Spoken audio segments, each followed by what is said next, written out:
Christmas Eve at the Sterling family estate always followed the same pattern. Expensive decorations. Catered dinner for 30. And my family discussing my money like I wasn't sitting right there. Morgan needs $500,000 for her new boutique hotel concept. Dad announced over cocktails, not asking, telling. It's a fantastic opportunity. You'll wire the money after dinner. My name is Cameron Sterling. I'm 27 years old. For the past 8 years I'd been funding my older sister Morgan's business ventures, while my family told everyone I worked as a financial consultant, nothing special. What they didn't know was that I'd founded Apex Capital Management, a hedge fund managing $4.3 billion in assets. My personal net worth was $890 million. And sitting in a conference room at the Ritz-Carlton 3 miles away, federal auditors and bank fraud investigators were reviewing evidence that would destroy my family's Christmas and their freedom. Cameron. Mom touched my arm. Did you hear your father? Morgan needs the investment by Monday. I heard, I said quietly, sipping my wine. Morgan lounged on the designer sofa, the one I'd purchased during her interior design phase 3 years ago. That venture had cost me $800,000 before she quit after 8 months. Before that was the organic cosmetics line, $1.2 million, failed in 6 months. The artisanal bakery, $600,000, closed in 4 months. And the yoga studio chain, $2.4 million, bankrupt within a year. Every failed business funded by me. Every loss blamed on bad timing or market conditions. Never on Morgan's complete lack of work ethic or business sense. This hotel concept is different, Morgan said, scrolling through her phone. Boutique luxury in the Hamptons. I've already found the perfect property. Only $3.2 million. I nearly choked on my wine. $3 million. Well, $500,000 for the down payment, she clarified. You can finance the rest. Your credit is good, right? My credit was perfect. Because unlike my family, I actually paid my bills and didn't commit fraud. But that was about to change, for them, not me. Morgan's 34, I said carefully. She's had 7 businesses in 8 years. All failed. Why would a hotel be different? Dad's expression hardened. Because family supports family, Cameron. We invested in your education, your upbringing. You owe us. I've given Morgan over $6 million in 8 years, I said. How much more do I owe? Don't be selfish, Mom snapped. You're young, single, no responsibilities. Morgan has a lifestyle to maintain. Morgan's lifestyle included a penthouse apartment, $8,500 monthly rent I paid, a Range Rover, $1,400 monthly payment I covered, and a wardrobe that cost more than most people's annual salary. All funded by me while she found herself, through failed business ventures. My younger cousins, Jake and Sophie, sat quietly in the corner watching the conversation like a tennis match. They were in college working part-time jobs, actually earning their way.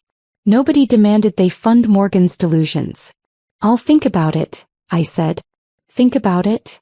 Dad stood up, face reddening. We're not asking, Cameron. We're telling you. Morgan needs this investment. You'll provide it. End of discussion.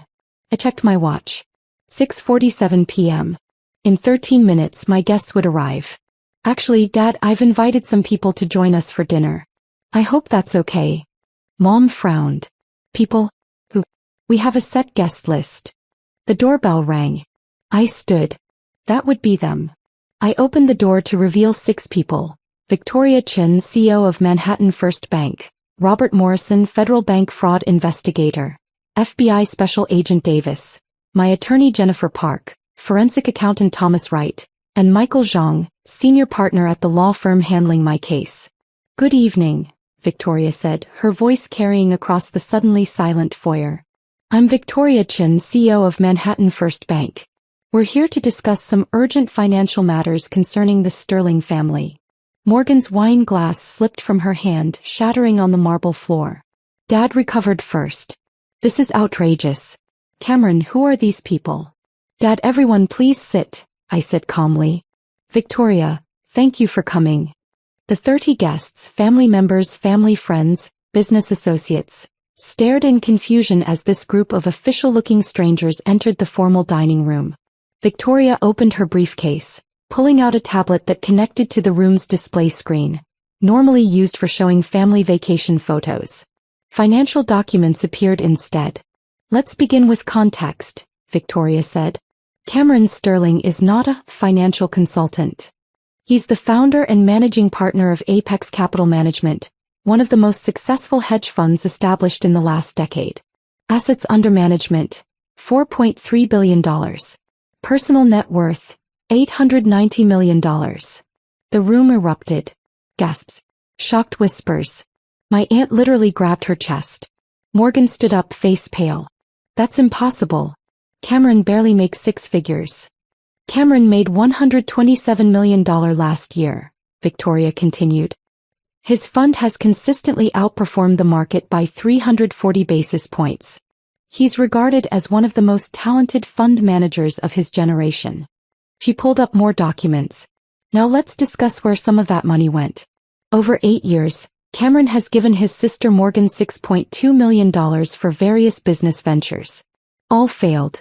But the concerning part isn't the gifts, it's what happened after Cameron stopped giving willingly. Robert Morrison stepped forward. I'm a federal bank fraud investigator.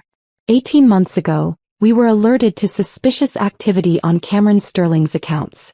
Credit cards opened without authorization.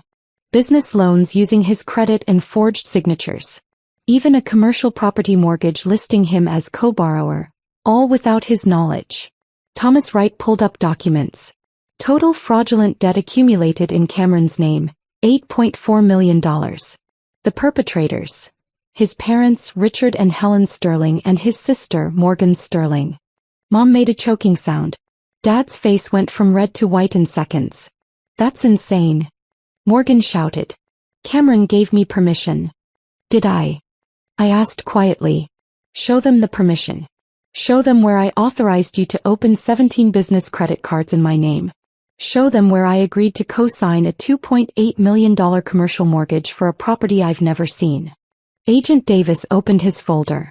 We have security footage from 9 different banks showing Morgan Sterling and Richard Sterling signing loan applications in Cameron's name. We have handwriting analysis confirming forgery. We have electronic records proving the applications originated from the Sterling family IP addresses. Jennifer Park addressed the stunned crowd. This isn't a family dispute. This is systematic financial fraud spanning 8 years. Identity theft. Credit fraud. Wire fraud. Forgery. These are federal crimes carrying sentences of up to 30 years. We're his family. Dad found his voice. Everything we did was to help Morgan succeed. Cameron has the money. He should want to help. Help. I stood up. I gave Morgan $6.2 million. I funded 7 failed businesses. I paid her rent for 6 years. I covered her car, her credit cards, her lifestyle. And when I finally said no, when I finally set a boundary, you stole from me. Victoria pulled up more evidence. The commercial mortgage for Morgan's failed yoga studio chain? Cameron was listed as primary borrower. He didn't discover this until the business defaulted and the bank came after his assets. That's when he contacted me. We've spent 18 months documenting everything, Thomas said. Every forged signature. Every fraudulent account. Every loan taken in Cameron's name without his knowledge. The evidence is overwhelming. Robert Morrison pulled out arrest warrants. Richard Sterling, Helen Sterling, Morgan Sterling, you're under arrest for conspiracy to commit bank fraud, identity theft, wire fraud, and forgery. No. Morgan screamed. Cameron, please. Tell them this is a mistake. It's not a mistake, I said. You stole $8.4 million from me. You forged my signature dozens of times. You put my entire fund at risk because when Morgan's businesses failed, which they always did, the creditors came after me. Agent Davis began reading Miranda rights as he handcuffed my father. Mom was crying. Morgan was screaming. And 30 guests recorded everything on their phones. My aunt stood up. Cameron, how can you do this? On Christmas Eve? To your own family? How could they commit federal crimes for 8 years? I countered. How could they steal millions while telling everyone I was barely scraping by? How could they put my entire life's work at risk to fund Morgan's delusions? Jennifer addressed the crowd. For those wondering about the severity, the commercial mortgage default alone could have triggered a complete audit of Cameron's fund. If the SEC had discovered he was listed as co-borrower on a defaulted commercial loan, it could have destroyed his fund's credibility and cost his investors billions. I didn't know it would do that. Morgan sobbed as Agent Davis cuffed her. You didn't care, I said flatly. You never asked what I did for a living. You never asked if I could afford your requests. You just assumed my money was your money and took whatever you wanted. Victoria pulled up one final document. The $500,000 Morgan was demanding tonight? For a boutique hotel? We tracked the supposed perfect property. It doesn't exist. This was another scheme to extract money from Cameron for Morgan's personal expenses. The room gasped. Morgan's face crumbled. There is no hotel, Victoria continued. There never was. Just another lie to justify taking more money. This is why we moved tonight, to prevent another $500,000 from being stolen. As they led my parents and sister out in handcuffs, past a dining room full of witnesses, Dad called back. You're destroying your family over money. What kind of son does that? The kind who's tired of being robbed, I replied. The front door closed. 30 people sat in stunned silence. Finally my uncle spoke. Cameron, we had no idea. About your success or about what they were doing. Most people didn't, I said. That was intentional. I built my fund quietly. Lived modestly. Avoided attention. I wanted to succeed on merit, not family name or connections. My cousin Sophie found her voice. The businesses Morgan started. We thought you were partners. That you believed in her ideas. I believed in family, I said. I thought if I supported her enough she'd eventually succeed. But she never wanted to work. He just wanted my money. And when I finally said no, she stole it. Jennifer closed her briefcase. The criminal case will proceed quickly.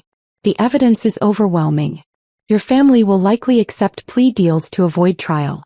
Expect prison time, massive restitution requirements and asset seizures. Everything they own was purchased with stolen money, Thomas added. The penthouse Morgan lives in?